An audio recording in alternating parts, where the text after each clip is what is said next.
मंत्रिमंडळ विस्तारानंतर आता खाते वाटपाची उत्सुकता लागली आहे। कोणाला कोणतं खातं मिळणार, महायुतीतले तीनही पक्ष कोणत्या खात्यांवर तडजोडी करणार याची उत्सुकता आहे। गृह आणि नगरविकास खात्यावरून भाजप आणि शिवसेनेची रस्सीखेच सुरू होती, त्यावर काय निर्णय होणार? अजित पवारांकडेच पुन्हा अर्थ खातं राहणार का? तसंच महसूल, ग्रामविकास, पीडब्ल्यूडी खात्यांचा काय निर्णय होणार याचीही उत्सुकता आहे। काल संध्याकाळी या संदर्भात रामगिरीवर बैठक होणार होती, मात्र ती देखील होऊ शकली नाही। मात्र आज खातेवाटपासंदर्भात घडामोडी घडू शकतात अशी माहिती आहे।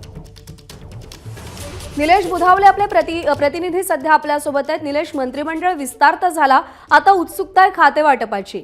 मोठ्या खात्यांसाठी कशी रस्सीखेच सुरू आहे आणि काय सध्या स्ट्रॅटेजी आखली जाते?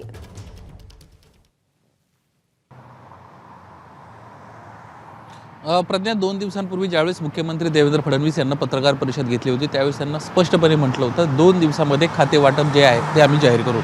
काल या संदर्भामध्ये एक महायुतीची महत्त्वाची बैठक होईल अशा पद्धतीची शक्यता होती, मात्र काल दिवसभरामध्ये महायुतीची बैठक पार पडलेली नाहीये। त्यामुळे खाते वाटपासंदर्भात नेमकी काय चर्चा झाली हे अद्याप समोर येऊ शकलेलं नाहीये। दुसरीकडे खाते वाटप जाहीर झालेलं नाहीये, त्यामुळे विरोधकांकडून सातत्यानं प्रश्न विचारला जातोय की वेगवेगळ्या खात्यांसंदर्भात जे प्रश्न आहेत ते आम्ही कुणाला विचारायचे, किंबहुना ज्यावेळेस अनेक वेळा चर्चा सभागृहात निर्माण होते त्यावेळेस उत्तर नेमकं काय कोण देणार हे देखील हा प्रश्न सध्या पाहायला मिळतोय।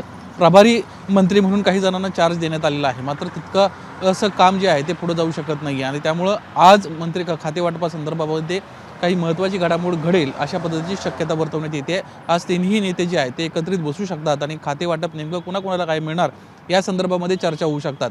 राष्ट्रवादी काँग्रेस पक्षानं सातत्यानं अर्थ खातं आपल्याला मिळालं पाहिजे, यासोबतच अनेक महत्त्वाची खाते आहेत, त्यामध्ये गृहनिर्माण असेल किंवा राज्य उत्पादन शुल्क असेल अशी खाती आपल्या पदरात पडावी यासाठी प्रयत्न सुरू असल्याचं पाहायला मिळतंय। दुसरीकडं एकनाथ शिंदे यांना आपल्या ज्या मागण्या आहेत त्या कायम ठेवलेल्या आहेत। राज्य उत्पादन शुल्क असेल, यासोबतच गृह खातं आपल्याला मिळावं असा देखील त्यांचा एक सातत्यानं प्रयत्न होता। तर भाजपच्या वतीनं आपली जी महत्त्वाची पूर्वीची खाती होती ती सोबत ठेवून आणखी काही आपल्या पदरात पडतंय का यासाठीचे प्रयत्न सुरू असल्याचं पाहायला मिळतंय।